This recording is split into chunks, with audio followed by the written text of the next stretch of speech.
for some reason, Africa is obsessed with inaccessibility, height, and confusing the average citizen. For example, if we look at Egypt, most of the education that was given to the elites was never given to the normal people.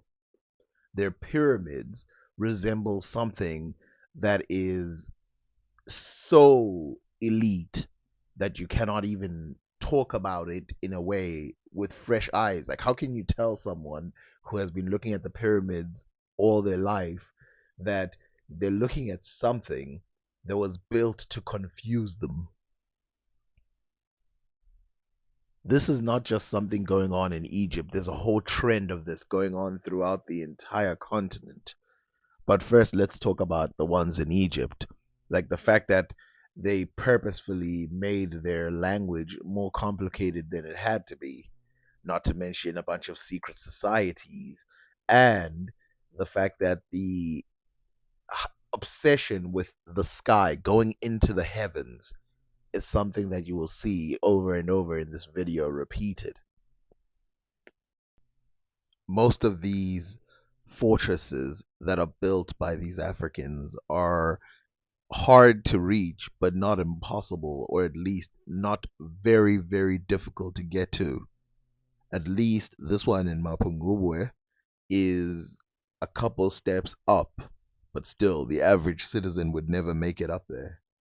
It's only when you go to Ethiopia that you see this exaggerated, where holes have been carved in and a church is assembled high on a man made mountain church. It's really high up in the sky. It's actually 2,580 meters high, or 8,460 feet. Now, if we compare this, to the tallest building in the world, the Burj Khalifa, it's only 828 meters tall, or 2,716.5 feet tall. Think about that difference. Now, why do they do this? Why do people care about this? Well, I actually have no idea, but I think the working theories is that one, it's closer to the heavens. Two, the super obsession with Christianity when it came to Ethiopians. I actually, in my life, have never seen Christians more obsessed with Christianity, both in their history and today, than the Ethiopians were. Think about who their enemies were. They were surrounded. Egypt was Muslim. Some other parts of the Habashi areas, like the Somalian regions and other parts, were Muslim. South of the Zanj regions were Muslim. The Sudanese areas were Muslim. They were the one port holding down Christianity, and they still hold it today. It is strange that people that dedicated to Christianity exist in such a region, except that you can see by this building, which again I've shown you, it's not the only type firstly, it's not the only type I think in Ethiopia, but it's not the only type in Africa. It's just really, really tall compared to anything I've ever seen. And it's shocking. Even looking at these videos, it's hard to watch because, I mean, you just think like someone's just going to fall, and that will be all she wrote. The inside of the building is nothing short of beautiful. I mean, look at the artwork on the walls. Look at how much we can tell what they thought of themselves and other people just by looking at the artwork on the inside of this church. Just not, it's just 100% fascinating. And the hairstyles and everything. It's not very often in Africa that you can see things like this. But speaking of Africa, there's something going on with these paintings that's very familiar. Well, let's look at them. Look at these triangles going around the thing. around the paintings and look at the triangles on the walls, the borders, and all of that. That screams Africa. And I've shown you that these patterns are not mere patterns in Africa. They have deep meanings. And clearly here they've been mixed in with the Christianity.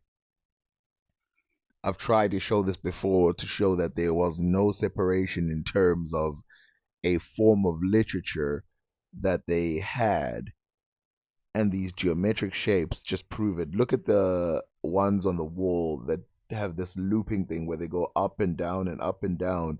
They remind me of those Zambian math problems, and they're almost 100% knotted in a similar way. This is a true African marvel. Its greatness is, it can't be overstated. It's just different than anything else in Africa in terms of scale, and similar in terms of tradition. Who built this place? Why did they build them? When did they build them? And who, after seeing something like this, would choose not to believe that this person was touched by God? The earliest evidence of painting inside of this church is from the 5th century, and then architecture is from the 6th century. People have been talking and writing about this place forever. Apparently, it has something, well, not apparently, obviously, it has something to do with the New Testament and the Old Testament of the Bible, but definitely the New Testament, as there's a lot of Christian symbols all around this area. And again, like I said, this is not the only one that's like this. This one is in the Tigray region of Ethiopia. And I mean, even saying this sounds crazy. 2,580 meters high. By the way, this only speaks to one type of architecture type in Ethiopia. And not only that, it only speaks to one of these types in Ethiopia. There are others in other regions that have been seen and used for centuries, just like this one. Ethiopia is, simply put, the most fascinating place in Africa, perhaps even more fascinating than ancient Egypt. It depends on your tastes. Its name is Abuna Yametega, and it's open to the public. If you have the money, you can literally go to Ethiopia and climb this and perhaps strengthen your faith with God and Jesus and all these other people. For me, climbing something like this is basically impossible. I would probably just fall off of it, and I don't want to do that, so I'll pass. But there are others that you can climb all around Africa. Luckily for Africa, because it hasn't been broadcast so far and wide, some of these things will be extremely brand new to the world.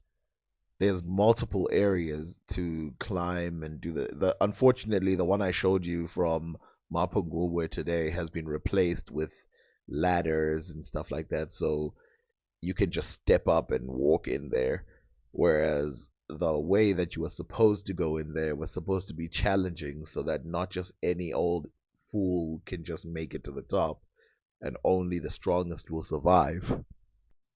These Ethiopian structures remind me of the Dafufa in Sudan in the Kerma times, and they also have religious things thrown into it. So, is it possible that this is just arcing back to a older time mixed in with Christianity?